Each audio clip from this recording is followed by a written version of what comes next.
Good morning. This is March 27th. Excuse me, I remember that date, but it's actually March 29th. And the last time I was in the sanctuary, we had really voted to whether we were going to worship or not, and we almost unanimously said we were going to continue to worship, and yet here we are, not worshiping together as a congregation. In fact, we're sort of locked out. I mean, if we look at what's been going on, we have thing after thing coming up of people being locked in place. We have whole countries being locked in place. We have Italy, we have Spain, we have California, we have England. And then underneath all of this tragedy now, we have been told that we are in a worldwide pandemic. There's no part of the world, it appears, that's not being touched by this.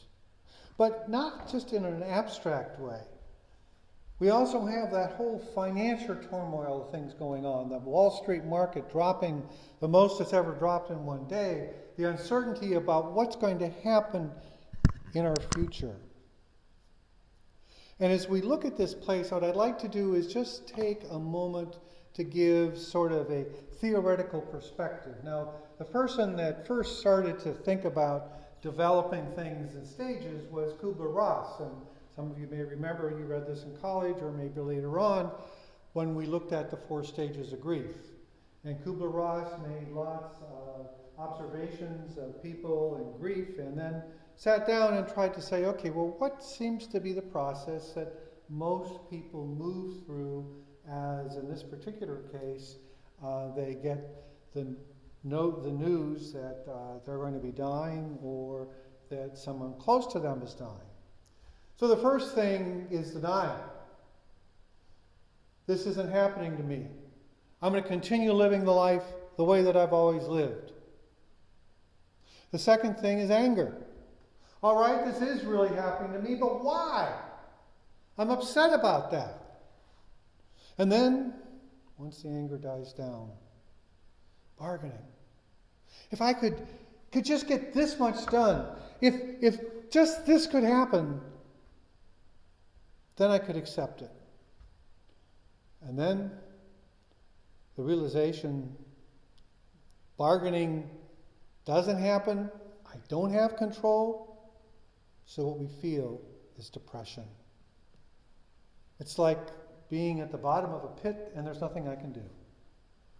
All I see is darkness and no way out.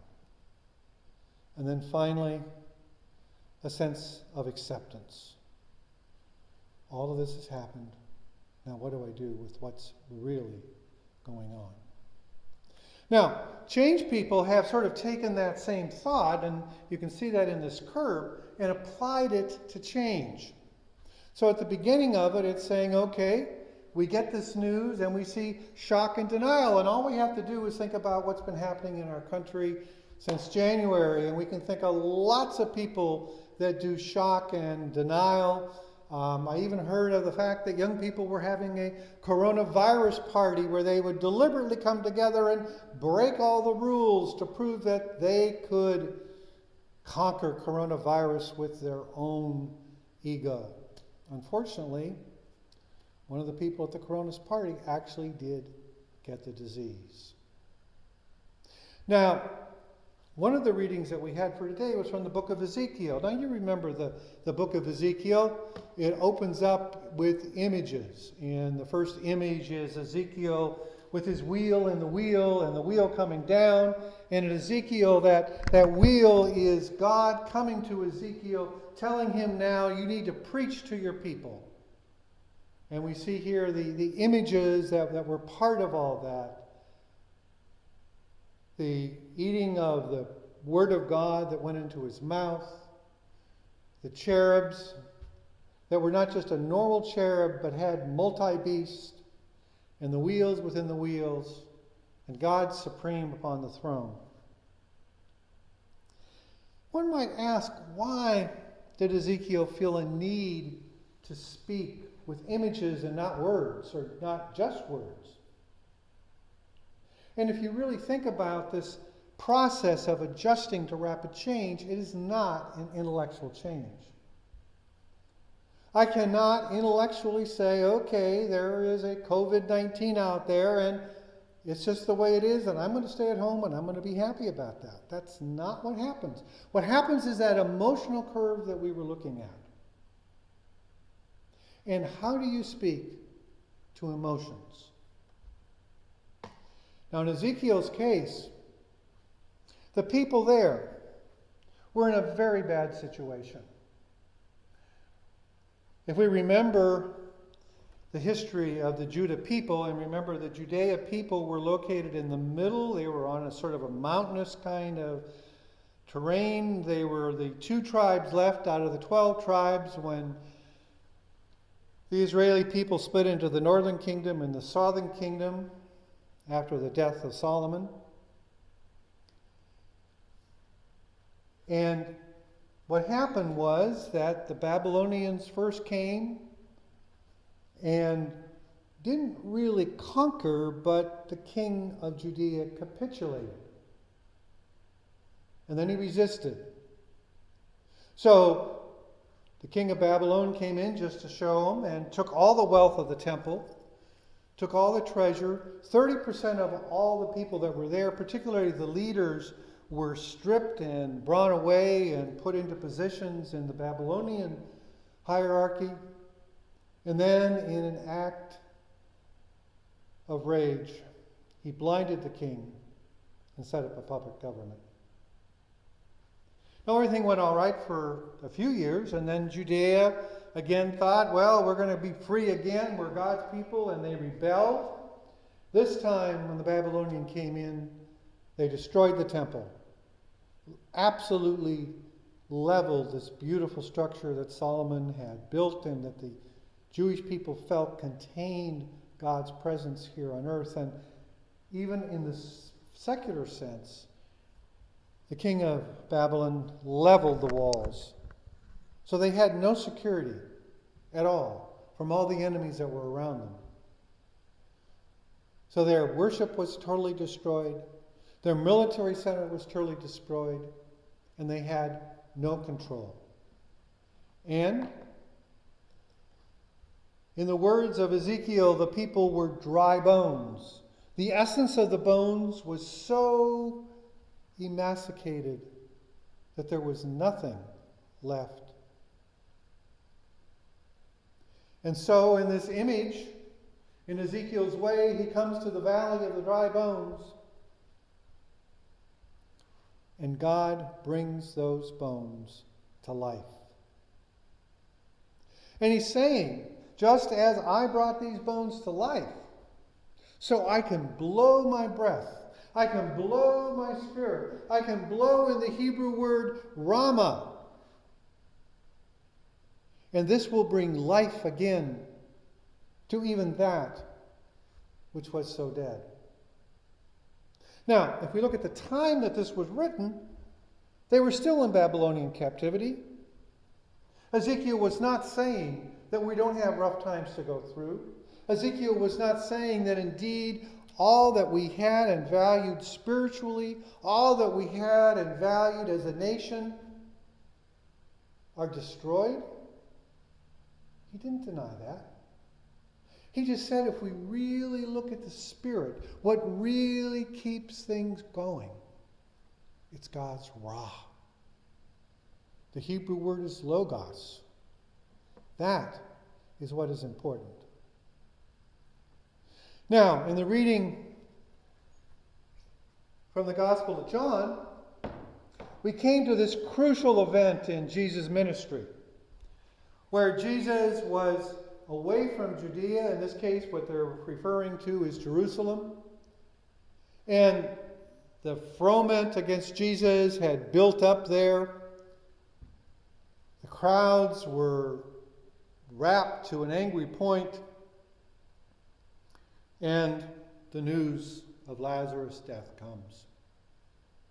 And once again, we see that same process that we talked about before. Response to change. In this case, the change was the knowledge of Lazarus' death.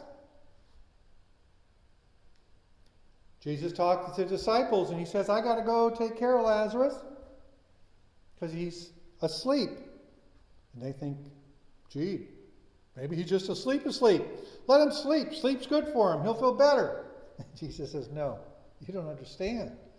They don't understand what's really going on. But Jesus tries to say what's really happening here is something that will show the strength of God. And so they come, and we even see when beloved Martha comes out and she meets Jesus, she says, with a bit of irony, oh, Jesus, if you had, in parenthesis, trouble to take the time to be here, this wouldn't have happened. And Jesus ignores that comment. And he goes out, and he's standing at the tomb. And Mary hears about this, and she hears that Jesus is looking for him, and she goes out and she says the same words. I don't know if she said them with the same irony that Martha did. Martha was one of those straight shooters. Remember, she was the one that kicked her sister in the rear end and says, come on, you got to help me. We got all these people here. Well, when Jesus sees her crying, we get this famous verse whenever we at summer church camp, we would always try to have people learn a verse a day. And these were middle school kids. And of course, the first verse that they always chose was this passage. This verse, Jesus wept. That was the easiest Bible verse. But it shows the depth of what Jesus was feeling. And even then, when Jesus tells them to roll away the rock, Mary's saying, wait, Jesus, you can't do that. He's been dead for 4 days. He's going to have a stink. Bargaining. But for Mary, that depression changes when Jesus calls out Lazarus. And what we see in this picture even is the detail. You see the man with his holding his nose, afraid of what he might smell. We see Mary and down at Jesus' feet, and we see Martha sort of looking at him, wondering. And some of the commentaries of this passage have pointed out that, what this story is about isn't just about the raising of Lazarus from the dead. But what this story is also about is a raising of the dead spirit inside of us to become a dead spirit inside of us to become something alive. So the thought is that just as Jesus could raise Lazarus caught in his tomb, so Jesus, as we're locked in, can say to us, rise up, discover that spiritual part of yourself. And we might find some comfort, just as the Hebrew people found comfort in this parable of the dry bones. But I want to point at another thing if we look at this curve. Now, I think shock and denial is still part of our world. But now we begin to see a little bit of anger here and there. I heard the story of a man who went in to see a relative at a nursing home. But the nursing home had denied all visitors, so he broke in through his aunt's window. And the next thing was there were alarms raised and everything was there. And he was saying, it is my right to see my aunt. And I think we'll see more and more anger. And then we'll start to see some kind of bargaining, and we can see that happening. And certainly one could argue that the new bill that was just signed by President Trump that passed both the Congress and the Senate, but you see that depression that's coming up. We haven't yet dealt with everything. We have the whole economic holocaust that's going to follow the month or two of isolation that we are now in. And then, hopefully during this time, as Lazarus was called from the tomb by the words of Jesus, so we might renew ourselves and we might come to accept what is real and what is important, and that is our spiritual side. So I challenge you to go out this week as you lead your time, and that you could put together and do some searching about what is Jesus calling you out of the tomb to do.